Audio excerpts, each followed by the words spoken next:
West ఏషియాలో యుద్ధ పరిస్థితులు మరింత తీవ్రతరమవుతున్న తరుణంలో శ్రీలంక సౌత్ కోస్టల్లో సంచలన ఘటన జరిగింది. ఇరాన్కి చెందిన యుద్ధ నౌక ఐఆర్ఐఎస్ దేనాపై అమెరికా సబ్మెరైన్తో దాడి చేసింది. దీనికి సంబంధించిన వీడియోను అమెరికా రక్షణ శాఖ సోషల్ మీడియాలో పోస్ట్ చేసింది.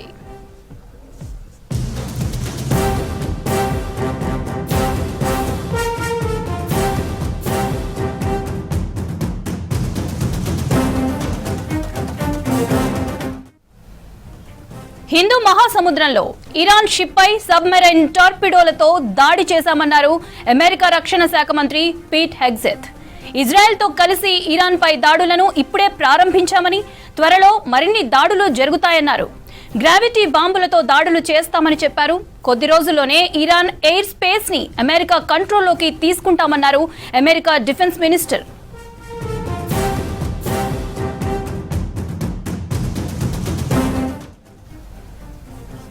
ఇరాన్ యుద్ధ నౌక ఐఆర్ఐఎస్ దేనాలో 180 మంది సిబ్బంది ఉండగా 87 మంది డెడ్ బాడీలను స్వాధీనం చేసుకున్నట్లు శ్రీలంక నౌకాదళం తెలిపింది. మరో 32 మందిని రక్షించినట్లు ప్రకటించింది. ఘటనా స్థలానికి చేరుకునే సమయానికి అక్కడ నౌక కనిపించలేదని, కేవలం లైఫ్ జాకెట్లు, చమురు ప్యాకెట్లు మాత్రమే ఉన్నాయన్నారు శ్రీలంక నౌకాదళం అధికారులు.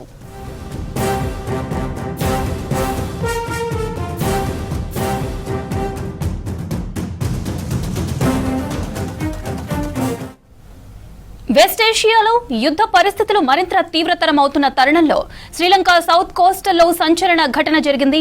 ఇరాన్కి చెందిన యుద్ధ నౌక ఐఆర్ఐఎస్ దేనాపై అమెరికా సబ్మెరైన్తో దాడి చేసింది. దీనికి సంబంధించిన వీడియోను అమెరికా రక్షణ శాఖ సోషల్ మీడియాలో పోస్ట్ చేసింది.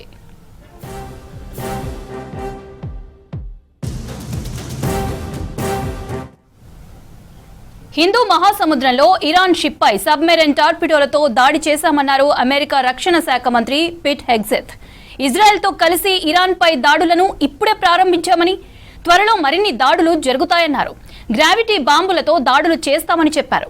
కొద్ది రోజుల్లోనే ఇరాన్ ఎయిర్ స్పేస్ ని అమెరికా కంట్రోల్లోకి తీసుకుంటామన్నారు అమెరికా డిఫెన్స్ మినిస్టర్.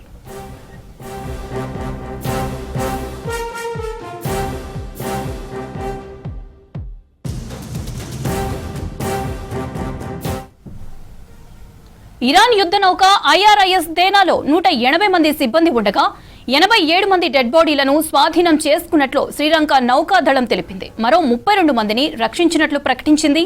ఘటనా స్థలానికి చేరుకునే సమయానికి అక్కడ నౌక కనిపించలేదని, కేవలం లైఫ్ జాకెట్లు, చమురు ప్యాచ్లు మాత్రమే ఉన్నాయన్నారు శ్రీలంక నౌకాదళం అధికారులు.